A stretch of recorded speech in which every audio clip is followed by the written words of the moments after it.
కేవలం కార్యకర్తల్ని కన్ఫ్యూజ్ చేయడానికి తప్ప వేరే దేనికి కూడా యూజ్ అవ్వదని కూడా ఈ సందర్భంగా తెలియజేస్తున్నా. గతంలో కూడా మీకు చెప్పాను, వైఎస్ఆర్ కాంగ్రెస్ పార్టీలో ఏమైనా మార్పులు చేర్పులు ఉంటే సాక్షి పేపర్ చదవండి, సాక్షి టీవీ చూస్తే మీకు అర్థమవుతుంది. అది కాకుండా వేరే ఏ ఛానల్లో వచ్చినా కూడా అది కేవలం ఫేక్ న్యూస్, కార్యకర్తల్ని భయపెట్టడానికి, కన్ఫ్యూజ్ చేయడానికి తప్ప మరొకటి కాదు. ఎవరు ఎన్ని కన్ఫ్యూజన్ చేసినా, ఎవరన్నీ పిచ్చి రాతలు రాసుకున్నా 2024 జగనన్న వన్స్ మోర్ అని ప్రజలందరూ కూడా ఫిక్స్ అయిపోయారు.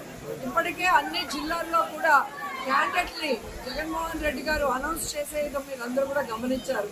ఈరోజు తెలుగుదేశం పార్టీకి కానీ, జనసేనకు కానీ, కాంగ్రెస్ కానీ క్యాండిడేట్లు లేక ఫ్రస్ట్రేషన్తో పిచ్చెక్కిపోయి ఈరోజు ఈ విధంగా వైఎస్ఆర్ కాంగ్రెస్ పార్టీ మీద దుమ్మెత్తి పోసే కార్యక్రమాన్ని చేసుకుంటూ ముందుకు వెళ్తున్నారు తప్ప వాళ్ళ పార్టీలో ఏ నియోజకవర్గంలో ఏ ఎమ్మెల్యేకి ఇవ్వాలి, ఏ పార్లమెంటు పరిధిలో ఏ పార్లమెంట్ సభ్యుడికి ఇవ్వాలన్న ఆలోచన వాళ్ళు లేరు.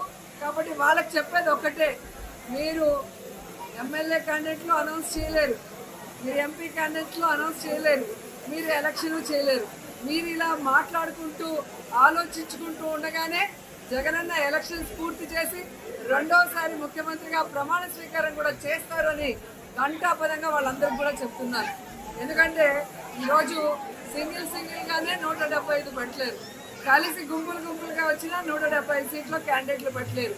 ఇక వీళ్ళేం జగన్ గారు చేస్తారో ఒకసారి ఆలోచించండి. కేవలం తమ పచ్చ ఛానల్స్లో విషాన్ని చెమ్మడం తప్ప మరొకటి చేయలేరు. మీరు ఏ గ్రామానికైనా రండి, నేను ఈరోజు సవాల్ వేస్తున్నా. ఈ రాష్ట్రంలో ఏ నియోజకవర్గంలో అయినా, ఏ గ్రామంలో అయినా, ఏ వీధిలో అయినా, ఏ ఇంట్లో అయినా, అది ఏ పార్టీ వాళ్ళైనా కూడా జగన్మోహన్ రెడ్డి గారు ఈరోజు తండ్రి స్థానంలో ప్రతి కుటుంబానికి పేదవాడు ఎలిజిబిలిటీ ఉంటే వెంటనే వెల్ఫేర్ని వారి గుమ్మం వద్దకే పంపించడం జరుగుతుంది. అలాగే గడప గడపకు మన ప్రభుత్వం ద్వారా ఏదైతే ఎమ్మెల్యేలు మరి పెడుతున్నారో వర్క్స్, అవన్నీ కూడా అభివృద్ధి కార్యక్రమాలు కూడా చేయటం అనేది నేను యాజ్ ఎమ్మెల్యే చేస్తున్నా కాబట్టి మీకు ఇంత ధైర్యంగా స్పష్టంగా చెప్పగలను.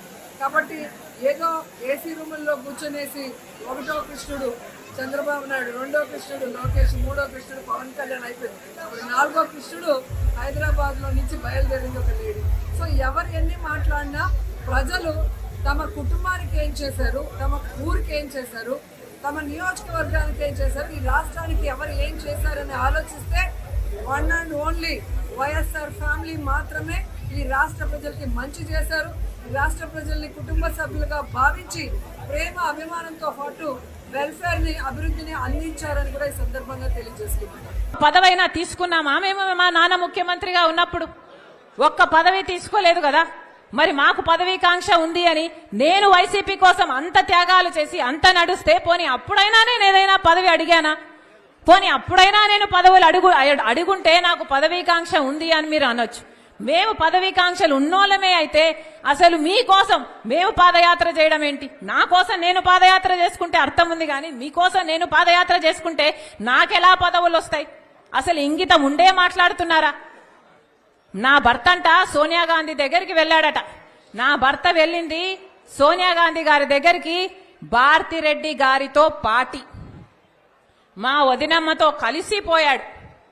పోని నా భర్త షర్మిలమ్మను ముఖ్యమంత్రి చేయండి అని అడిగాడు అని అంటున్నారే, అది భారతిరెడ్డి గారి ముందు అడిగాడా, వెనకాల అడిగాడా? పోనీ దీనికి భారతిరెడ్డి గారు ఏమైనా సాక్ష్యం చెప్తారా? ఏమైనా అర్థం ఉండి మాట్లాడుతున్నారా? పోనీ ప్రణబ్ ముఖర్జీ గారు చెప్పారంటున్నారే, ఆయన ఆన్ రికార్డ్ గా ఎక్కడైనా ఈ మాట మాట్లాడా? ఎక్కడా మాట్లాడలేదు. ఆయన ఇప్పుడు చనిపోయాడు, బదులు చెప్పడానికి లేడు కనుక ఆయన పేరు తీసుకుంటున్నారు. పోనీ ఆయన కొడుకు బతికే ఉన్నాడు, ఆయన కొడుకు ఉన్నాడు. పోనీ ఆయన కొడుకు చేత అయినా చెప్పించండి మీరు, మీకు దమ్ముంటే, మీది నిజమైతే. చెప్తున్న ఒక్క మాట మీరు రుజువు చేసుకోలేరు. ఇష్టం వచ్చినట్లు జోకర్ల చేత, ఎవడి చేత వీలైతే వాడి చేత ఏది కావాలంటే అది మాట్లాడిస్తున్నారే. ఉచ్చం నీచం అవసరం లేదా? ఆడపిల్ల అన్న ఇంగితం కూడా లేదా? వ్యక్తిగతంగా టార్గెట్ చేస్తారా? ఇంకా సాక్షి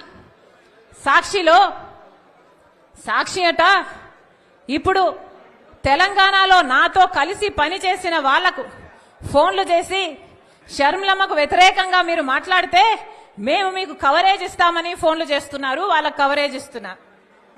అక్కడ తెలంగాణ పార్టీలో నాతో కలిసి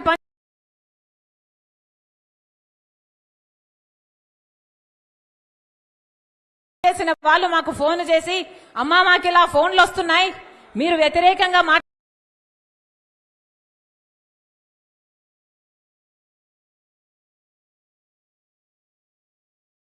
మాకు చెప్తున్నారు. ఇంతగా దిగజారాలా రాజకీయాలు? ఇంతగా దిగరాల్సిన అవసరం ఉందా మీరు? ఏ సాక్షి, ఇదే సాక్షిలో ఏ సాక్షి అయితే ఇప్పుడు నా గురించి ఇంత దూషణలు చేస్తున్నారో, ఇంత ఈ సోషల్ మీడియా అంతా ఇంతగా దూషిస్తున్నారో,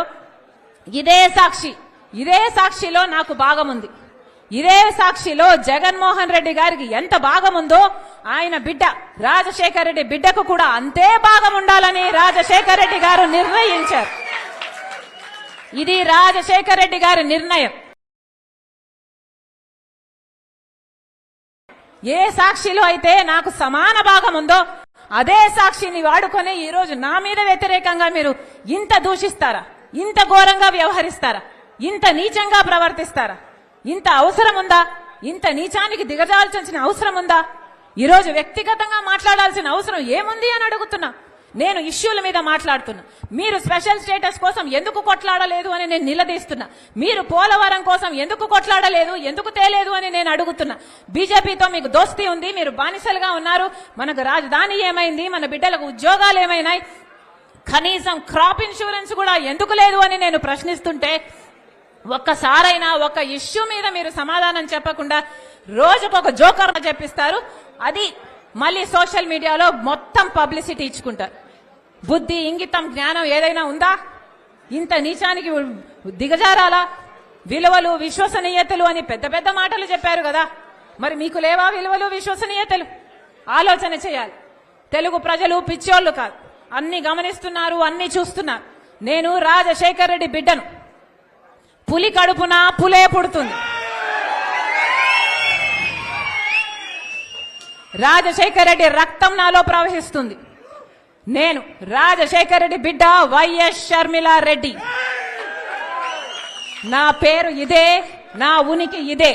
ఎవరు కాదన్నా, ఎవరు అవునన్నా, ఎవరు గీ పెట్టినా నేను వైఎస్ షర్మిలారెడ్డి. ఆంధ్ర రాష్ట్ర ప్రజలకు మేలు చేయడానికే ఇక్కడికి వచ్చాం. నా గుండెలో నిజాయితీ ఉంది. ఆంధ్ర రాష్ట్ర ప్రజలకు వాళ్ళ హక్కులు కల్పించాలని రాజశేఖర్ రెడ్డి బిడ్డ ఈ రోజు తన పుట్టినింటిలో ఆంధ్ర రాష్ట్రంలో అడుగుపెట్టింది. నిలబడుతుంది, కొట్లాడుతుంది. ప్రత్యేక హోదా వచ్చేంత వరకు రాజశేఖర్ రెడ్డి బిడ్డ ఇక్కడ నుంచి కదలదు.